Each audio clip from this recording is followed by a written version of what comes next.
Rose ചെടിയെ അത്രയേറെ ഇഷ്ടപ്പെടുന്നവരും ചെറിയ തോതിലാണെങ്കിലും വളർത്താൻ ആഗ്രഹിക്കുന്നവർക്കുമാണെങ്കിൽ കുറച്ച് ടിപ്സ് ഞാൻ പറഞ്ഞു തരാവേ.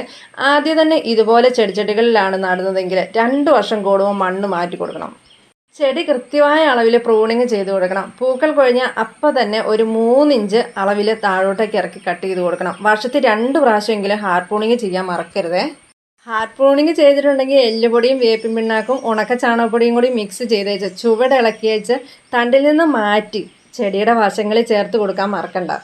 വർഷത്തിൽ 2 പ്രാവശ്യം നമുക്ക് ഇങ്ങനെ ചെയ്തു കൊടുക്കാവുന്നതാണ്. കൃത്യമായി എല്ലാ ദിവസവും വെള്ളവും വളവും നൽകാൻ തന്നെയല്ല, ചെടി സന്ദർശിക്കണം കൃത്യമായ രീതിയിൽ. കാരണം എന്തുകൊണ്ടാണെന്ന് വെച്ചാൽ പുഴുശല്യം, കീടങ്ങളുടെ ശല്യം ഇതൊക്കെ കൃത്യമായിട്ട് അറിഞ്ഞു കഴിഞ്ഞില്ലെങ്കിലോ ഒരു ദിവസം കൊണ്ട് തന്നെ ഇലയൊക്കെ തീർത്ത് കിട്ടിയിട്ടുണ്ടാവും. കൃത്യമായ രീതിയിൽ 15 ദിവസം കൂടുമ്പോൾ വളം നൽകണം. എപ്പോഴും എന്തിനാ ഈ വളം ചെയ്യുന്നതെന്ന് ചോദിക്കുന്നവരുടെ വേറൊന്നും അല്ല കേട്ടോ. ഈ റോസ് ചെടികൾക്ക് മാത്രം കൃത്യമായി വളം ചെയ്ത് കഴിഞ്ഞാൽ അവ പൂ തരത്തുള്ളൂ. മറ്റ് ചെടികൾ പോലെയല്ല. അതുപോലെ തന്നെ സൂര്യപ്രകാശം പോലെ തന്നെ വളവും വെള്ളവും ഏറ്റവും അത്യാവശ്യം കേട്ടോ. ജൈവവളം നൽകി ചെടി നല്ല ആരോഗ്യമായതിനു ശേഷം മാത്രമേ രാസവളം നൽകാവുള്ളൂ. പ്രത്യേകിച്ച് DAP പോലെയുള്ള വളങ്ങൾ അത് മാസത്തിൽ 1 കൊടുക്കാവുന്ന കേട്ടോ. എൻ്റെ റോസിന് ഏറ്റവും കൂടുതൽ ചേർക്കുന്ന ജൈവവളം ഏതാണെന്ന് ചോദിച്ചിട്ടുണ്ടെങ്കിൽ കണ്ണും പൊട്ടി പറയാമെന്നുള്ളൂ, ചാണകം തന്നെയാട്ടോ. ചാണകപ്പൊടിയായിട്ടും വെള്ളമായിട്ടും ഞാൻ ഒഴിച്ചു കൊടുക്കാറുണ്ട് കേട്ടോ. ഇനി എന്തെങ്കിലും സംശയങ്ങൾ റോസ് പരിപാലനത്തെക്കുറിച്ചുണ്ടെങ്കിൽ ചോദിച്ചു കഴിഞ്ഞാൽ അറിയാവുന്നതാണെങ്കിൽ പറഞ്ഞു തരാവേ.